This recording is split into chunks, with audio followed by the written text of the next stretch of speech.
Hello everyone, my name is Đức, and today I'd like to talk about a paper that I found really fascinating. It dives into how AI and automation could change the way we do science.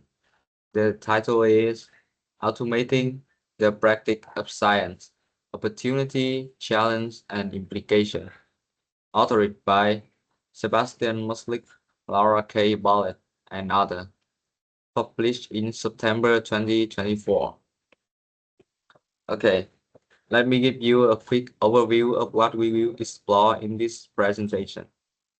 We will begin by looking at the main objective of the article. Then we'll move on to understand science as a cognitive process, followed by a discussion on the ability required to automate science. After that, I will share some real-world example and case study. We will then explore the challenge and limitation of scientific automation before moving on to the future prospect of this field. Finally, I will wrap everything up with a conclusion.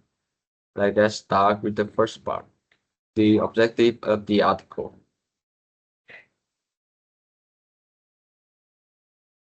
Okay, let's begin by diving into the core motivation behind the research. The paper doesn't just propose a technical innovation. This reflects a deeper shift in how we think about the process of science itself. For centuries, science has been driven by human intuition, observation, and experimentation. But today, as a complexity of problem grow and data become overwhelming, there's an increasing interest in leveraging automation not just to assist scientists, but to fundamentally change how science is done. The authors are essentially asking, can machine think like scientists? And if so, what kind of ability do they need to have? This paper set out to frame science as a cognitive task and then map that task onto what machine can do. The goal is not just about efficiency, it's about scalability, reproducibility, and even democratic discovery. In a world where small labs with limited funding can use AI to match the research capability of elite institutions. It's also important to note that the paper doesn't work praise automation blindly.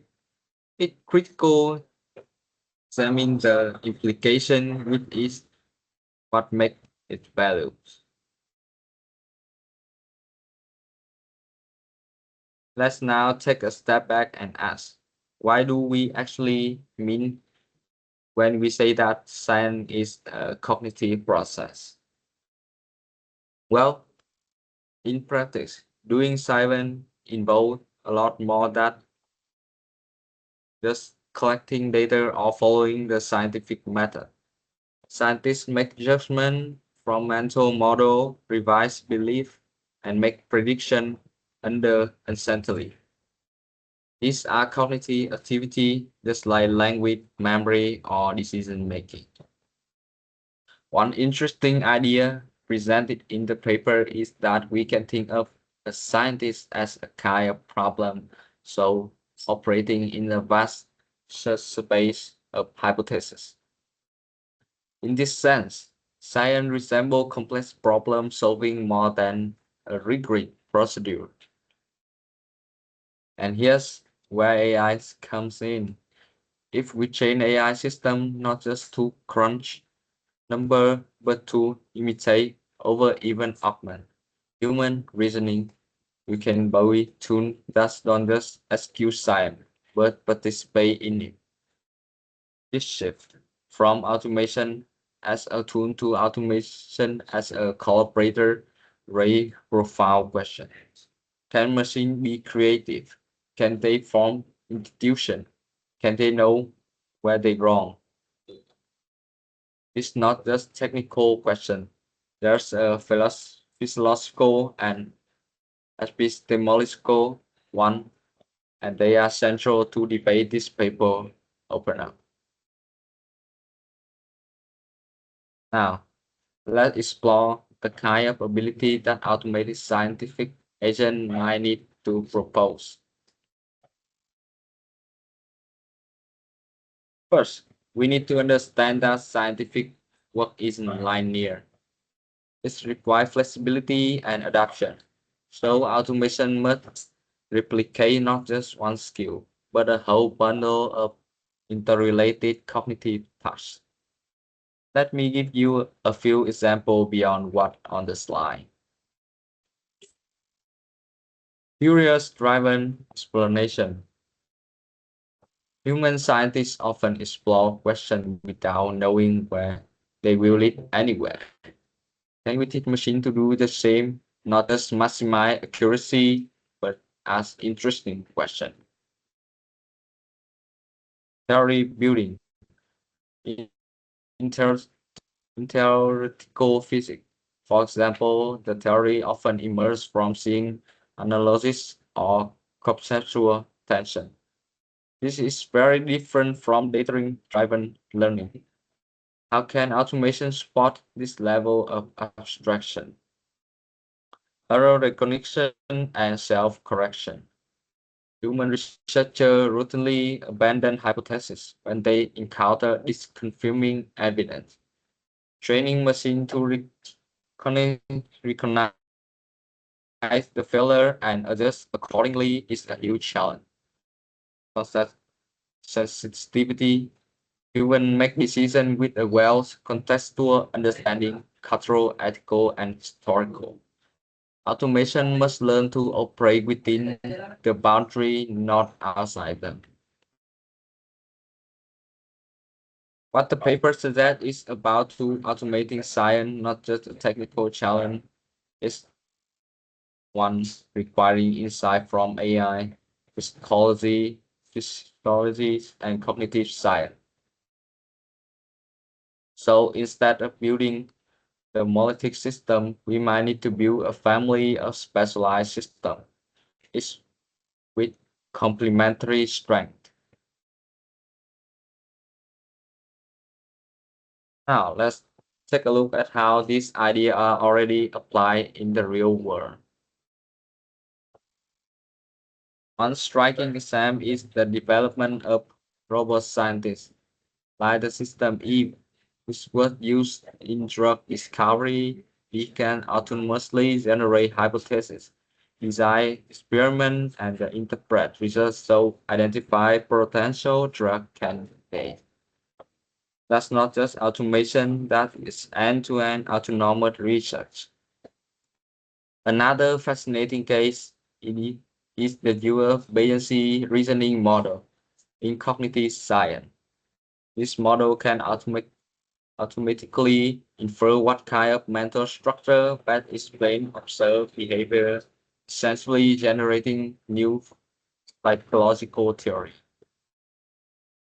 In astronomy, automated systems shift through enormous data stream flow, telescope, and starlight, identifying new star, black hole, or even exoplanet, thing a human observer might never spot. But perhaps the most headline-making example is DeepMind AlphaFold, which solved a 50 years old problem in biology, pre- predicting 3D protein structure. This was not a human built tool, it was a system that learned to model biology in a new way. This example shows that automation in science is not about replacing scientists. It's about amplifying what we can do, breaking through limits of scale, speed, and even imagination.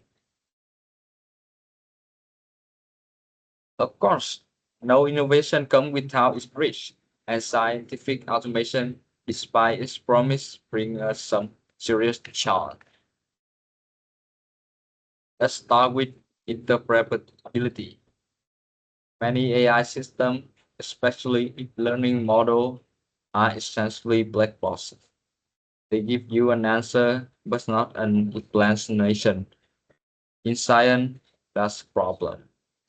If we don't understand why a model made a prediction, we can't fully trust it or learn from it. Then there's the issue of biased data quality.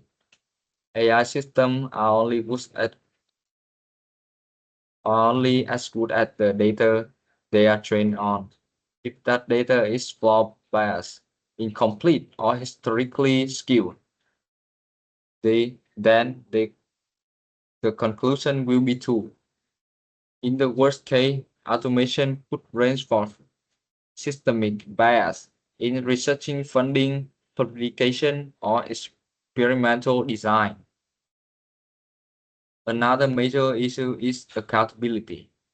If an AI system proposes an experiment that turns out to be harmful or even unethical, who is responsible? The developer, the institution, the user? No, I don't think so. There are the questions science has to be faced before. And finally, there are a cultural challenge, trust. Many scientists are understandably skeptical about trusting machines with creative or intellectual tasks. And unless AI become more transparent, transparent and explainable, that skepticism will remain. In short, we must build not just powerful system, but trustworthy system, and that's a social challenge as much as a technical one.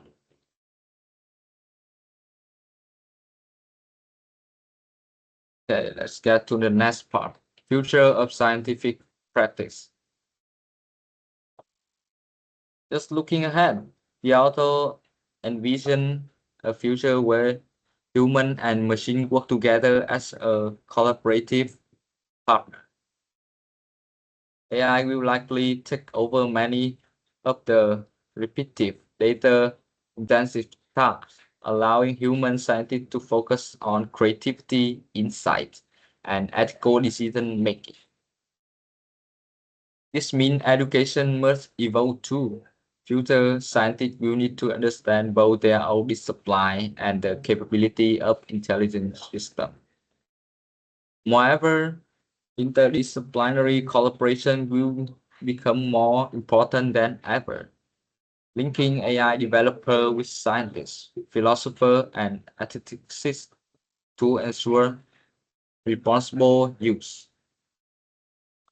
So the future of science may not just be faster, it could be more inclusive, intelligent, and collaborative if we use that wisely. Now, let's summarize what we learned today. To conclude, this paper gives us a thoughtful and in-depth look at the automation of science.